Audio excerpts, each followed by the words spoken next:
Maria del Carmen Santiago is wishing you a blessed December. I said I would not speak about Trump, and I meant it.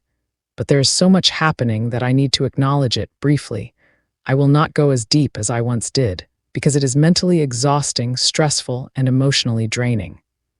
His presence carries a heavy negativity, and I refuse to give it space in my mind. He is not worth my energy, he is not worth my peace, and he is certainly not worth my mental real estate.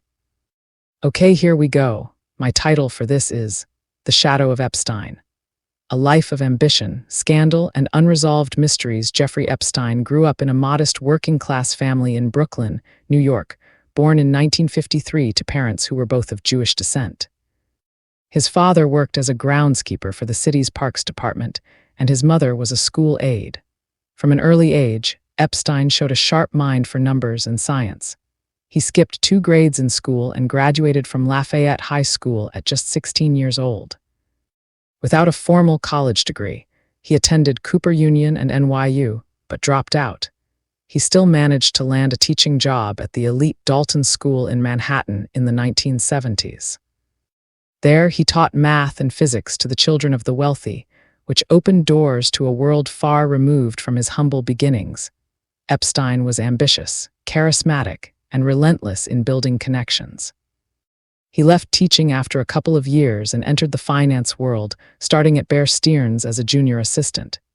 His quick rise through the ranks was remarkable. By the early 1980s, he was a partner, specializing in options trading and asset recovery. But his time there ended abruptly in 1981 amid rumors of insider trading and other irregularities, though no charges were filed. Undeterred, Epstein struck out on his own, founding his own financial management firm, J. Epstein & Co., later renamed Financial Trust Company. He catered exclusively to billionaires, claiming to manage assets only for those with at least $1 billion. His clients included big names like Les Wexner, the founder of Limited Brands, who gave Epstein power of attorney over his finances, a level of trust that raised eyebrows even then. What Epstein did professionally remains murky to this day. He amassed enormous wealth, owning multiple properties: a massive townhouse in Manhattan, a ranch in New Mexico, a private island in the U.S., Virgin Islands called Little St. James, and homes in Paris and Palm Beach. He portrayed himself as a philanthropist, donating to science and education causes. He funded research at Harvard, supported scientists like Marvin Minsky and Stephen Hawking, and even hosted intellectual gatherings on his island. Some saw him as a bridge between finance and academia, facilitating connections that advanced fields like artificial intelligence and evolutionary biology. In public, he rubbed shoulders with presidents, royalty, and celebrities: Bill Clinton, Prince Andrew, Donald Trump, and many others. Trump himself once called Epstein a terrific guy in a 2002 interview, noting their shared social circles in Palm Beach, but beneath the veneer of success lurked a dark side. Epstein's great things were overshadowed by allegations of exploiting young girls. His downfall began in 2005, when police in Palm Beach investigated reports of underage girls being brought to his mansion for massages that turned sexual. In 2008, he pleaded guilty to state charges of procuring a minor for prostitution and solicitation, serving just 13 months in a lenient work release program, a deal widely criticized as too soft, orchestrated by then U.S. Attorney Alex Acosta.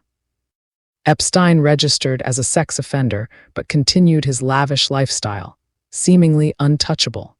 The real unraveling came in 2019. Federal prosecutors in New York charged him with sex trafficking of minors, alleging he and associates like Ghislaine Maxwell recruited dozens of underage girls from 2002 to 2005, paying them for sexual acts and sometimes flying them to his properties. The case exposed a web of enablers and raised questions about how he evaded justice for so long. Epstein's arrest sparked massive public interest, with calls for transparency about his client list or flight logs from his private jet, dubbed the Lolita Express. Speculation swirled about powerful figures implicated in his activities, fueling conspiracy theories. Epstein died on August 10, 2019, in his cell at the Metropolitan Correctional Center in Manhattan. Officially ruled a suicide by hanging, the circumstances were suspicious. Broken neck bones more consistent with strangulation, malfunctioning cameras, absent guards, and his removal from suicide watch just days prior. Conspiracy theories exploded. Did he kill himself to avoid testifying, or was he silenced to protect others? Autopsies confirmed suicide, but doubts persist, especially given his connections to intelligence circles. Some reports linked him to Mossad or CIA operations involving blackmail. The Epstein saga didn't end with his death. Maxwell was convicted in 2021 for her role in the trafficking and sentenced to 20 years. Civil suits continued, with victims like Virginia Giuffre settling with Prince Andrew. Documents from these cases, including depositions and flight logs, were unsealed in batches starting in 2019, revealing names like Clinton, who flew on the jet multiple times but denied wrongdoing. Trump mentioned in social contexts but not accused of crimes in the files, and others. No major new criminal charges emerged from these releases, but they highlighted Epstein's vast network. Fast forward to 2025. The controversy reignited when a new law mandated the full declassification of federal Epstein-related files by the Justice Department. Under President Trump's second term, the DOJ, led by Attorney General Pam Bondi, released a heavily redacted version in December, citing privacy concerns for victims and ongoing investigations. This sparked outrage across the political spectrum. Democrats like Senate Minority Leader Chuck Schumer accused the administration of a cover-up, filing suits and threatening impeachment proceedings. Even some Republicans, including Reps. Thomas Massie and Marjorie Taylor Greene joined a discharge petition to force unredacted releases, arguing transparency trumps party loyalty. Surprisingly, voices from Trump's own base emerged demanding accountability. Epstein survivor Haley Robson, a former Trump supporter, publicly withdrew her support, calling for Bondi's resignation and Trump's impeachment if files remained hidden. Online, former MAGA influencers like Jake Shields criticized Trump for dismissing the issue, saying, "He should be impeached unless he releases the files."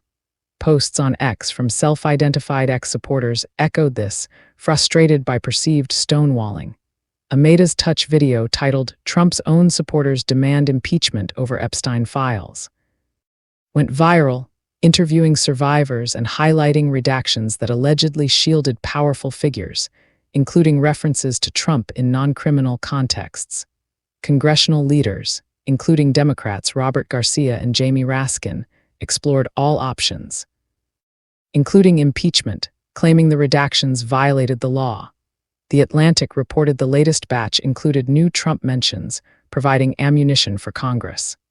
CNN and others analyzed the slow disclosures as a potential constitutional crisis, with threats of withholding DOJ funding. As of December 24, 2025, no impeachment has materialized. The House remains Republican-controlled, but pressure mounts. Victims' advocates argue full transparency is essential for justice, while defenders say redactions protect innocence. Epstein's story, from Brooklyn Kid to enigmatic financier to accused predator, remains a cautionary tale of power, secrecy, and the long shadow of unresolved allegations. He deliberately blacked out the names of donors, including his own. That action alone should trigger immediate legal consequences. This is not a gray area, not a misunderstanding, and not a technicality. The law is explicit. The files must be released in full. Selective disclosure is a violation, not a privilege.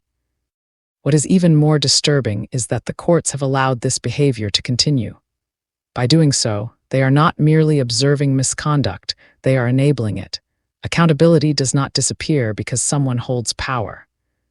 The justice system exists to enforce the law evenly, not to shield individuals who believe they are above it. I am exhausted by the administration's repeated deflections, the coordinated silence, and the ongoing cover-up. It is blatant, it is calculated, and it is insulting to anyone who still believes in transparency and rule of law. This pattern of behavior erodes public trust and confirms exactly why so many people have stepped back in frustration. The situation is nauseating, not because it is complicated, but because it is so painfully obvious. Laws are being broken, accountability is being avoided, and institutions meant to protect the public are failing to do their job. That is unacceptable. Silence and inaction are no longer neutral positions, they are complicity. Enough is enough. The law must be enforced, the files must be released, and those responsible, regardless of title or influence, must face consequences.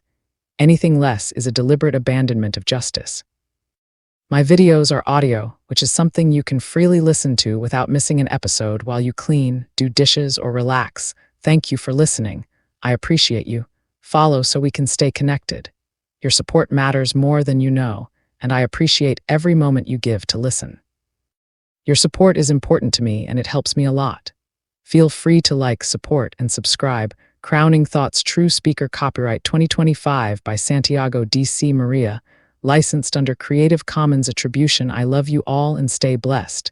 Thank you for listening. Love always. Santiago D.C. Maria.